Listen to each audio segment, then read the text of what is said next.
నియోజకవర్గంలో దౌలతాబాద్ మండలంలోని రైతుల వరి పంట కాడికి వెళ్తే రైతుల్లో పాపం బాధ దుఃఖం చాలామంది రైతులు వాళ్ళ పొలాల దగ్గర ఉన్న పశువులని పొలాల్లో ఇడిచి పశువులను ఇడిచి మంచి పుట్టకొచ్చే పంటని మేపడం జరుగుతుంది. ఎందుకంటే ఈరోజు ఈ ప్రాంతం నుంచి గెలిచినటువంటి ఎమ్మెల్యే రేవంత్ రెడ్డి గారు సీఎం అయిన తర్వాత కాంగ్రెస్ ప్రభుత్వం వచ్చిన తర్వాత 10 ఏళ్లలో కరువు లేని రోజులు చూసినాం. కానీ ఈరోజు ఏదైతే కాంగ్రెస్ గవర్నమెంట్ వచ్చిందో కాంగ్రెస్ గవర్నమెంట్ వచ్చిన తర్వాత తాగనికే నీళ్ళు లేవు, వర్షంలలో నీళ్ళు లేవు.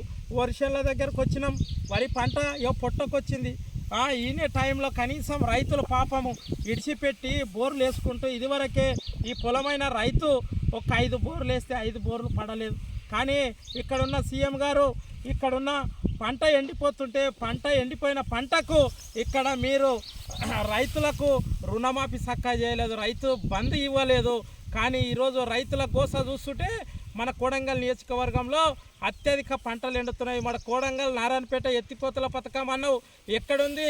పాలమూరు ప్రాజెక్టు కంప్లీట్ చేస్తే కాలువలు దోయితే మాకు నీళ్ళు వచ్చాయి కోడంగల్కి. కానీ అది క్యాన్సిల్ చేసి ఈరోజు కోడంగల్ నియోజకవర్గం నారాయణపేట ఎత్తిపోతల పథకం అన్నాడు రేవంత్ రెడ్డి. కానీ మాకు ఇక్కడున్న దౌలతాబాద్ మండలంలో ప్రతి వర్షాన్ని ఎండిపోవడం జరిగింది. రేవంత్ రెడ్డి గారు దయచేసి రైతులకు ఎండిన పంటకు దిగుబడికి అదేవిధంగా రైతుకు ఏదైతే సన్న ఒట్లకు బోనస్ అన్నవో అదేవిధంగా ఇక్కడున్న రైతులకు ఎండిన పంటలకు తక్షణమే మీరు రుసుము 25,000 నష్టపరిహారం పంట నష్టపరిహారం ఇవ్వాలని ఇక్కడున్న కొడంగల్ నియోజకవర్గం దౌలతాబాద్ మండల రైతులు హెచ్చరిస్తున్నాం.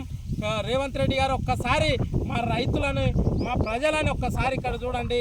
మీరు అసెంబ్లీలో ఏదైతే మాట్లాడినరో మీరు ఒక్కరు సోప్ టాప్గా ఉంటే కాదు, ఇక్కడున్న కొడంగల్ నియోజకవర్గంలో ఉన్న రైతులను కానీ మా యొక్క ప్రజలు కానీ ఒక్కసారి ఇక్కడ వచ్చి నువ్వు గ్రామం వచ్చి ఒక్కసారి ఇక్కడ పంట నష్టం ఇచ్చి పంట నష్ట పరిహారం చెల్లించాలని కోరుతున్నాము.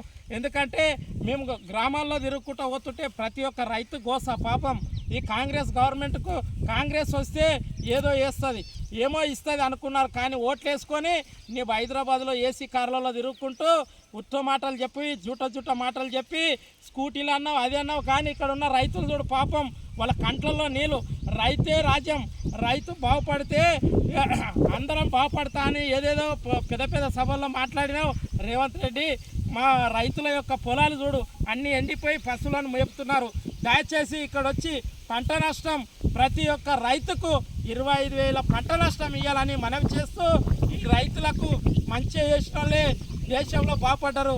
రైతులను ఎవరైనా పట్టించుకోకపోతే మీరు పాపల్లో పడిపోతారు. కానీ రైతుకు పంట నష్టం 25,000 చెల్లించాలని కోరుతూ ఈ అవకాశం ఇచ్చిన మీడియా మిత్రులకు ధన్యవాదాలు తెలియజేసుకుంటున్నాను. జై భారత్.